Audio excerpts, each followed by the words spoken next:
Halo teman-teman, perkenalkan nama saya Elvara Ramatunisyah Rusdiana dari Prodi Manajemen Informatika.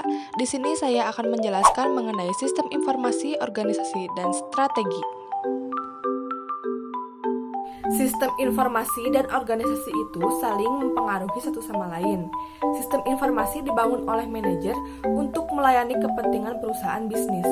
Interaksi antara sistem informasi dan teknologi itu dipengaruhi oleh banyak faktor penghubung, termasuk diantaranya yaitu struktur organisasi, politik, budaya, lingkungan sekitar, dan juga kebijakan manajemen.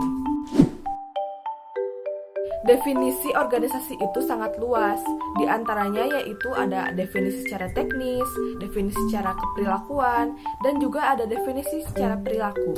Organisasi secara teknis merupakan struktur sosial resmi yang stabil dan memiliki sumber-sumber dari lingkungan dan prosesnya untuk menghasilkan output. Modal dan tenaga kerja merupakan faktor produksi utama yang disediakan oleh lingkungan dan ditransformasikan melalui proses produksi menjadi barang dan jasa. Sedangkan definisi secara perilaku, organisasi adalah sekumpulan hak, kewajiban, dan tanggung jawab yang perlu diseimbangkan sepanjang waktu melalui konflik dan resolusi konflik.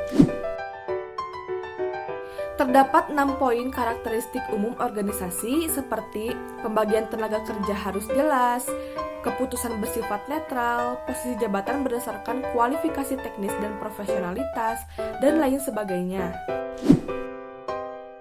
Hubungan organisasi dan lingkungan. Lingkungan biasanya lebih cepat berubah daripada organisasi. Kegagalan organisasi adalah ketidakmampuan untuk mengatasi perubahan lingkungan yang cepat dan kurangnya sumber daya yang bertahan. Terdapat 5 poin ciri-ciri organisasi. Yang pertama, adanya aktivitas dan proses bisnis yang rutin. Yang kedua, politik organisasi melibatkan sumber daya. Yang ketiga, budaya organisasi menggambarkan tentang apa produk yang dihasilkan, di mana, dan untuk siapa produk dibuat. Yang keempat, lingkungan bisnis itu memiliki hubungan timbal balik. Dan yang terakhir, adanya struktur organisasi. Bagaimana sih sistem informasi itu dapat mempengaruhi organisasi dan perusahaan? Terdapat 2 faktor. Yang pertama, adanya dampak ekonomi. Perusahaan itu dapat menyusutkan biaya dengan berinvestasi untuk teknologi informasi. Dan yang kedua, adanya dampak organisasi.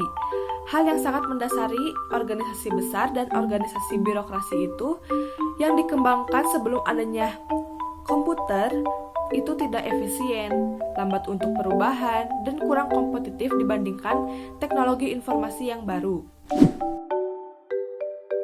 Cara menggunakan sistem informasi untuk mencapai keunggulan. Yang pertama, ada model perusahaan kompetitif Porter.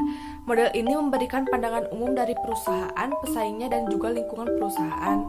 Yang kedua, ada pesaing tradisional. Semua perusahaan itu berbagi ruang pasar dengan kompetitor lain yang terus-menerus merancang cara baru yang lebih efektif untuk menghasilkan dan memperkenalkan produk mereka. Yang ketiga, ada pesaing pasar baru. Dalam ekonomi bebas, dengan tenaga kerja dan sumber daya keuangan, perusahaan baru itu selalu memasuki pasar. Dalam beberapa industri, hambatan masuk pasar itu sangat rendah, namun di industri lain, masuk pasar itu sangat sulit. Yang selanjutnya ada produk pengganti dan jasa. Munculnya teknologi baru menyebabkan muncul pula produk pengganti jasa, dan itu terjadi setiap saat. Yang kelima, ada pelanggan atau customers. Kekuatan pelanggan tumbuh jika mereka dapat dengan mudah beralih ke pesaing produk dan jasa.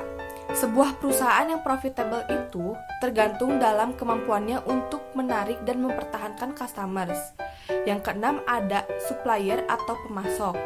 Kekuatan pasar pemasok dapat memiliki dampak yang sangat signifikan terhadap laba perusahaan, terutama ketika perusahaan itu tidak dapat menaikkan harga secepat pemasok. Menggunakan sistem informasi untuk mencapai keunggulan kompetitif, permasalahan manajemennya itu ada 3. Yang pertama, mempertahankan keunggulan kompetitif.